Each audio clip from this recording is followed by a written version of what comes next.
I am here with, you want to introduce yourself? My name's Bobie Linnan. I live in a really small town in the state of Utah.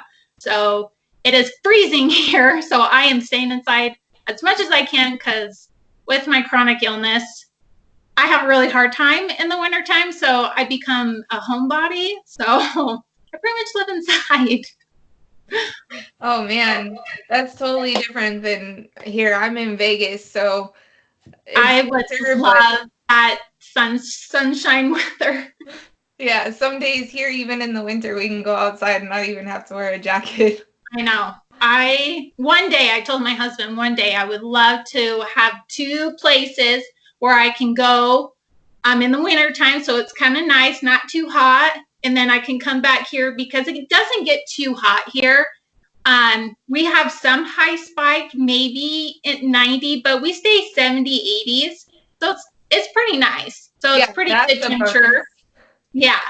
So one day I told him one day we will have that. So he's like, okay, we'll see.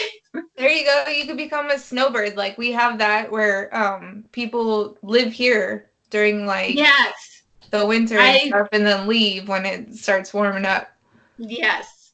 It's going to be a long time before I get to do that. I know that. But I can always hope and dream for it earlier. So Right. There you go. Yeah. All right. So let's get into what you do. I saw your Instagram. I see you're big into fitness and Yes. MS Tribe. Yes. So basically, I am an independent coach through a company called Beachbody, but I kind of created my own brand because everyone with fitness, so a little backstory, fitness has played a huge part of my life. I was huge into sports. I played sports that as far as I can remember. And then going into the military. So I was in the military for 4 years. And so my job in the military was I was an aviation ordnanceman. So basically that just sums up I worked with all weapon systems on F-18 Super Hornets. So all I was doing was lifting stuff all the time. Oh. So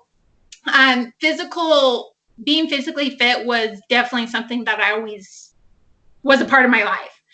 And I got into this because I was actually diagnosed with multiple sclerosis when I was in the military. I was actually deployed at the time when I started experiencing symptoms. So it's kind of hard because living on a ship, I was stationed over in Atsugi, Japan. So that was my first duty station. And so we were a forward fleet. So basically meaning we go out every single year.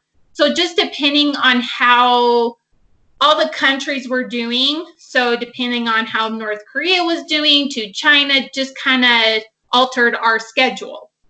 And so we would always come back home to port by Thanksgiving time, but sometimes we wouldn't come back by Christmas time. And so I started experiencing some horrible symptoms, and having medical on a ship, you only get so much. It's really hard. Like it's literally a city in the middle of the ocean. But at the same time, there is like stigmas and stuff, like with the military, like suck it up, like you're not hurt or anything like that kind of type of thing. And especially the job that I was in, it was really hard. And so I never went to medical in the 2.5 years I was in the military. And so my chief kept making me go down to medical. And so by the 6th time, I was actually taken seriously. And I actually lost all movement and feeling the whole left side of my face. I couldn't really use my hands. I lost vision in my eye. And so they did the best that they could because I understand the circumstances. And so they said that I had something called Bell's palsy, which I could totally see that happening because paralysis on one side of your face.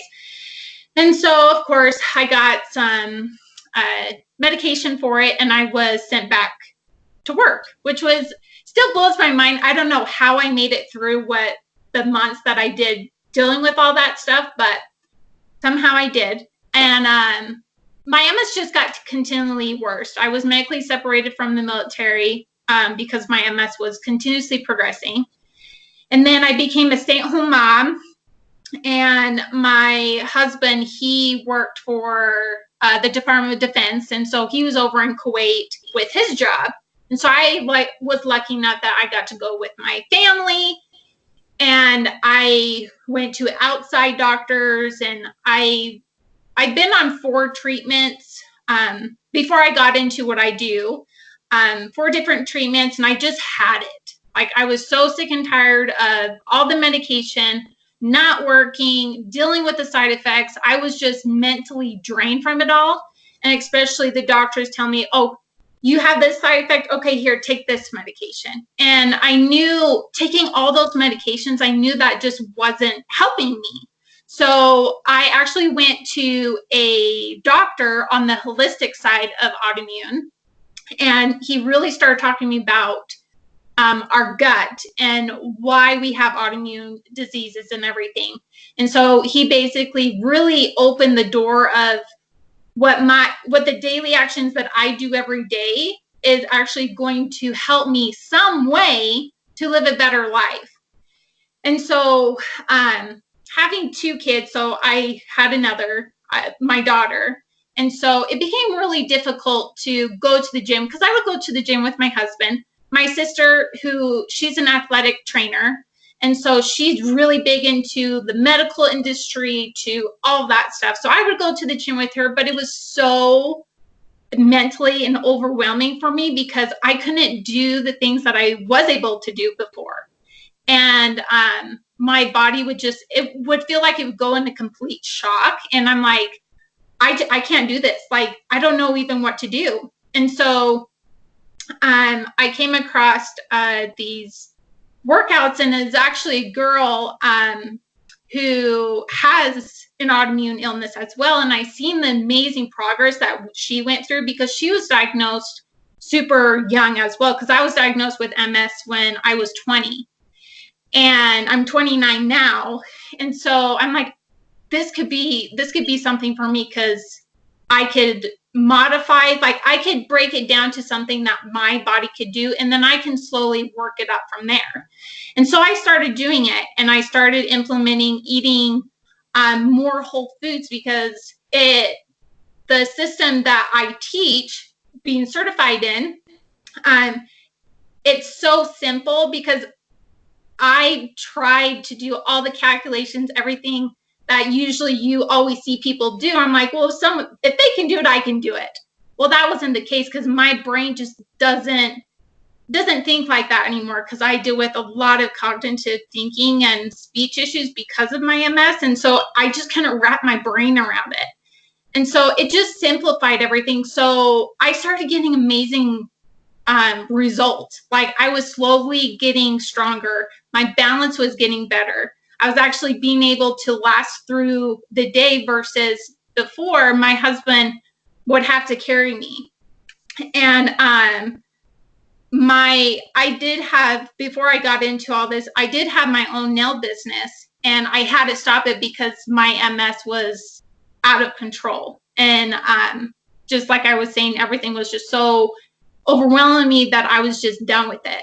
And so I became a coach. And so I help others achieve the same thing, just changing little things in your life that can make huge impacts, because now I'm able to last all day. I'm in less pain than I was in before, but I still deal with MS issues, but it's not in the place that I was before. So I would definitely take the place that I am in now versus back then. So it's definitely a rewarding thing, because I've been able to help so many people, and seeing them being able to go for walks with their kids and being able to play with them, versus their fatigue just crushing them and not being able to function. Because I definitely understand that feeling, because I could barely even get out of bed. Like, my husband, luckily I lived by family, and they helped me tremendously, and I'm so thankful for that. But I didn't want to have that because I wanted to be able to do that, you know. So it's been a crazy road getting to the point where I am now, but definitely I feel like everything happens for a reason, but at the same time, like there's always a way to get out of a really sucky situation, you know. So yeah, that's a little bit about how I got into this. Kind of crazy. Yeah, that sounds like an absolutely crazy ride. Let's go back to the military. How was that being a female in the military? Like, were there a lot of other females on the ship? So there was, but it's very male dominated, and especially being on a ship. So, like I was saying, I worked on F-18 Super Hornets. So basically, if you are attached to an air wing, you're considered a squadron. And so, then you have personnel who are attached to the ship in their ship's company. So the ship was actually ported in a town called Yokosuka. And so us squadron people would always have to travel to the ship in order to go out. So it was kind of nice. We didn't have to live on the ship all year round. Yeah. But in my shop, so we had, I believe it was close to 40 guys, and we maybe had 6 or 7 females. So it was pretty broken up tremendously, but it was a learning process. It definitely helped me really get to know, like, working in a male dominated field and understanding where they come from, their personalities, the things that they talk about. And so, and of course, like, you would fight like brothers and sisters because you're stuck on a ship for months on end and you go stir crazy. But it was an amazing experience. Like, I had a lot of rough patches, but it was definitely something that really, really showed me like the person that I wanted to become, and really feeling out there's all different people, no matter where you go. Doesn't mean that they're horrible people or bad people. It's just everyone has a way of coming from a different way of upbringing. And so people just kind of just think differently. And it was just amazing because I love getting to know people, their thought process on stuff, why they think certain different ways, you know. And some people just laugh at me when I say that because they think I'm just kind of crazy for really wanting to know that kind of stuff. But I think it's just fascinating because we live, we live here in the United States, but going to other countries, and it just made me very thankful from where I come from, because I traveled all over Asia and met incredible people, but it just put perspective on how really grateful for everything that here in the United States brings. Because I didn't really think of that because I didn't know how it was else in this world. And but yeah, it was a good experience. Some crazy stuff that happens on a ship, but you kind of get, and some people thought I was really crazy because I'm really motion sickness and going out on a ship. And so a friend of mine who was in the military, she told me to bring as much as Dramamine. And so I did, and I lived off of it for like a week. And so I functioned because we would go through some crazy waters. And like, if you've ever seen an aircraft carrier up in person, it's massive. And so imagining water just swelling the whole top, it just blew my mind actually seeing it in person. But you'd be walking through we call them P-ways, the hallways, and you'd literally be like walking like on the side of the hallway. But yeah, it was crazy. I hurt myself a lot because, especially when my MS symptoms, because I couldn't really tell distances or anything. So my head got smacked around a lot, and I have some pretty nasty scars, but definitely a story to tell about it. So, Well, it's awesome. I thank you for your service. yeah. Yeah, It was that's amazing. And yeah. I think it's awesome how more and more females are getting into the military. I think it's totally amazing. Like I would definitely say boot camp. A lot of people always ask me about boot camp, and I would, for me, because I played sports, so I was used to being yelled at, doing drills, all this stuff, and working as a team. That going through boot camp really wasn't hard for me because I dealt with that my whole entire life with sports.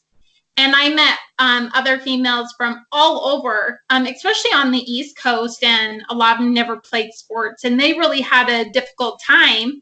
And so you're in charge of your unit and stuff. So you have what we call petty officers that were like, for me, I was in charge of PT mainly because I played so much sports. So I helped a lot of the females get through the PT because it's a mental thing. And it never really clicked with me how the mental thing it was until I became a fitness influencer. And so I really got to learn more about like the mindset and more into the boundaries that we put up for ourselves, even though we can do the things. It's just believing that we can do it. And so it was an amazing experience going through that and being able what I do now, because looking back, I'm able to like really everything connects more because I was only 18 at the time going through boot camp. So I didn't really understand what everyone else was going through. So yeah. Yeah. That's awesome. Is there any women in your life that empowered you that you look up to? Oh, I would definitely say there's actually two women. So it's actually my mom and my aunt. My mom, she was a stay-at-home mom.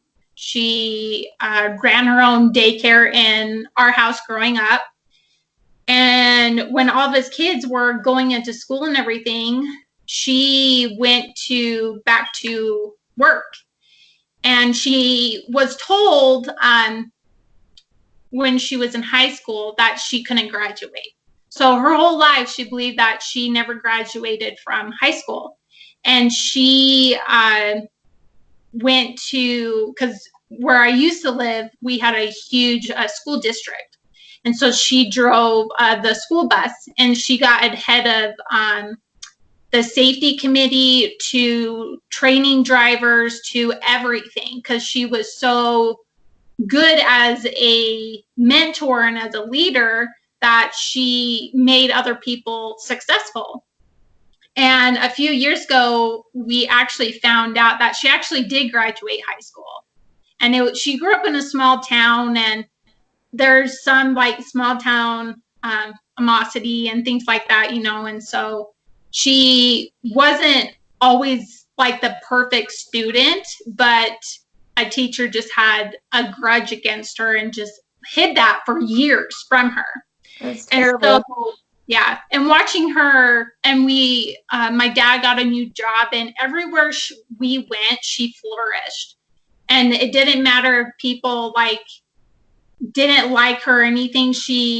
It didn't bother her, because she knew what she was doing. She knew what was important to her, and that really helped me, especially growing up as a teenager and stuff, and like pretty much comparing yourself to everyone and trying to fit in and everything. And she definitely helped me realize that not everyone's going to like each other, and that's okay. Like, you'll find your people, and you will always, love everyone, respect everyone for whatever things that they believe, and it's okay.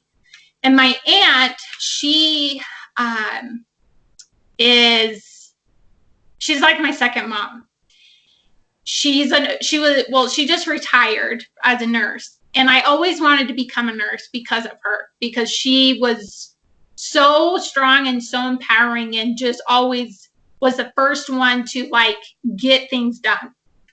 And I think that's why I, as a mom, like I really think back what she did when I was growing up and how much what she did for me that I get to do for my kids.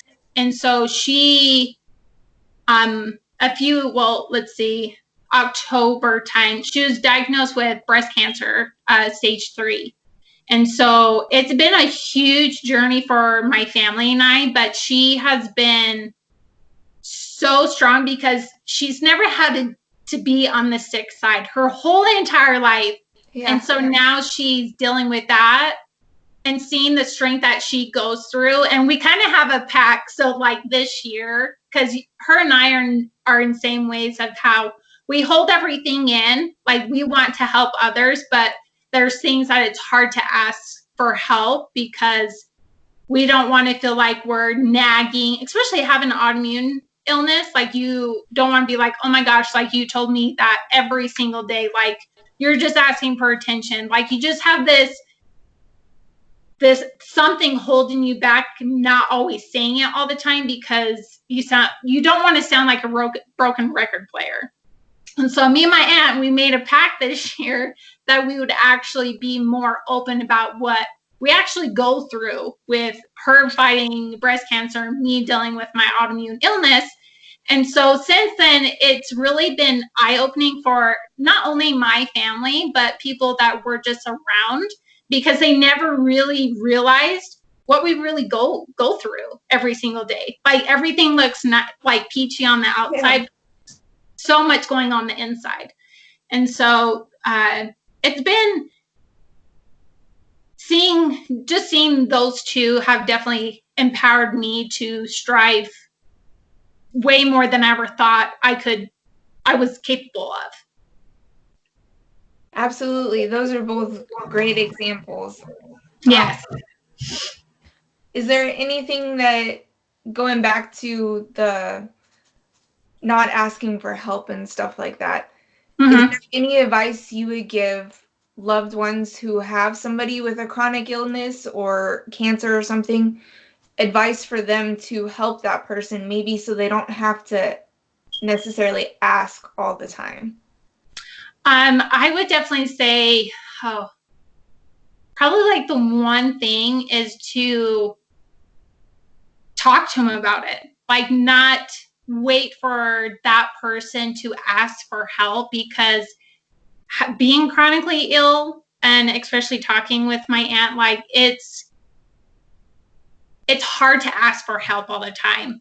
And I would say to have more of an open communication, like whatever that person describes to you, don't make remarks saying, like if you're trying to be funny about it, because with my husband, he has a way of dealing with when I have my bad days, because it literally kills him. But he has a way that he can't communicate that. So he has a way that he kind of just goes and decompresses in his own way. And then I'm able to talk to him more about it, because even though your family member or friends are not, they don't have it, but they are going through it with you. And the only way to kind of educate, I guess, is to like talk about it and not hide things and not make the person feel bad, to like them actually really opening up and not being negative towards them. Because once that little incident happens, that person's not going to open up like they used to. They'll just say, I'm fine, I'm okay, like don't worry, like I totally got it. But they're really like hurting deep inside, and they don't want to be helpless. That's the one thing that it's hard to deal with sometimes, is being helpless. And yeah, so I would definitely recommend to always talk about it and don't sugarcoat stuff. Like actually ask the question, because sometimes it's hard to talk about this kind of stuff and actually get the information. But if you actually just really let your heart out and just actually ask the questions and what you need help with to anything,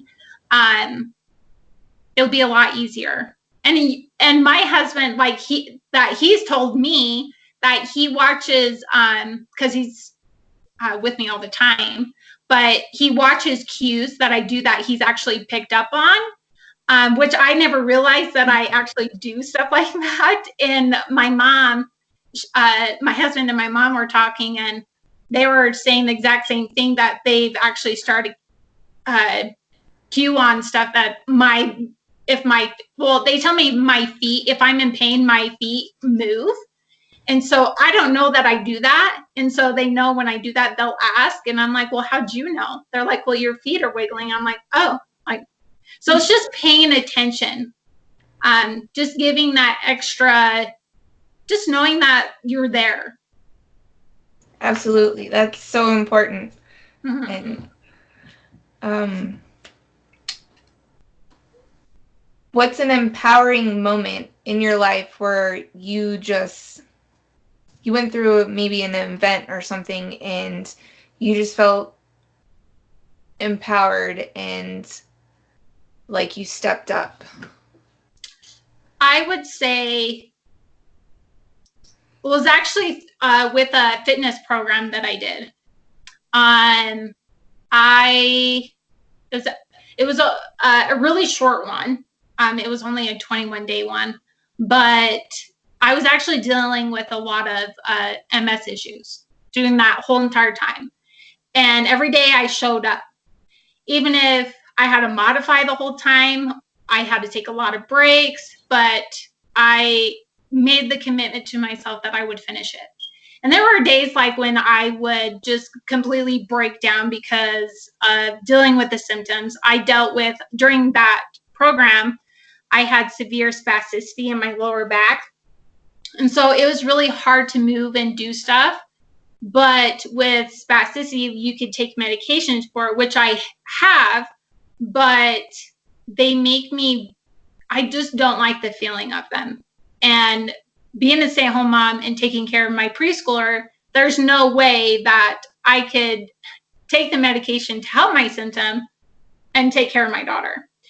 And so I kind of went to really finding out, like, is working out okay doing this? And that was like the one thing, is to move your body some way. And so that's what I did. And when I finished, I broke down because I didn't think I would be able to finish it. And I wanted to in the beginning, going through that hard 7 days. I could have gave up so many times. But with the community that I have and the support, and they really empowered me to keep going, that what I'm going through will pass. It might be a couple days, a couple hours, who knows, but to always keep striving forward. And so when I finished, it just opened my eyes, because it showed me, if I believed that I could do something, that I could do it, and that nothing is impossible. There's so much possibilities. And living chronically ill, I've learned that we have to go a different path than a regular person. So someone's path might look really straight, and someone like myself, it's pretty zigzaggy, a lot of circles, squares, looking paths. And it just showed me that everyone has the chance to have an empowering life in some way on what they want. It doesn't have to be like a super physically fit, rich person, all this stuff. Like, a lot of people, when you ask those questions, they're like, well, I want to have all this stuff. But in that moment and achieving that, I'm like, wow, like, feeling this moment is way bigger than I felt when I actually graduated boot camp. And that was an emotional time, because you went through so much stuff, and away from home for the first time and pretty much being screamed at and really relearning the way that you think. Mm-hmm. And so it's a moment that I always look back when I struggle, because I know there's days ahead of me that I'm going to have really bad days. And so there's just those moments that I always remember, because hard things might be hard at that time, but it's not forever. Nice. Is there any advice you give younger generation? I would say to myself, being younger, to embrace the now, to not want to grow up and do all these things right away, because before you know it, it's forever gone. I talk about this with my mom, and I'm like, I wish I took the time and actually took a step back and actually just lived life and not worried about what this person said. These clothes are the in now. You have to have this phone to be cool, because in the end, none of that matters. It really doesn't. And I would say, to don't forget about your family, because I know being a teenager and being super young, being with family is not cool. And I was really lucky enough my senior year, because my dad had heart surgery. And in that moment, it actually made me really realize that family's always there forever. Your friends will come and go throughout your whole entire life. There are some that will always stick with you, even though you might not talk to them all the time. But the image doesn't matter. Like, your actions really matter the most. So I would definitely say embrace the now and don't stress and worry what the future, because the future is always changing. So that's what I would say. It was beautiful. Okay. All right. And our very last question is I always ask a guest if they have an inspirational quote that maybe they say to themselves at like a hard time to kind of get up. Oh, mine, I'm pretty sure this is a pretty common one, but I actually have it tattooed. But it says, never give up hope. So it's actually my quote, not only for my chronic illness, but my everyday life. And so it's something that I always have with me all the time. And so my mom, she has it, hers says never give up. And so my sister got the same thing on her as a remembrance for me battling my chronic illness. So I love it. That's awesome. Yeah. All right. Well, thank you for being a guest. Thank you. Yes, this was such a nice episode, such nice chatting to you, and I'm sure we'll come back and see you sometime. Yes, that sounds great. All right. Bye. Bye.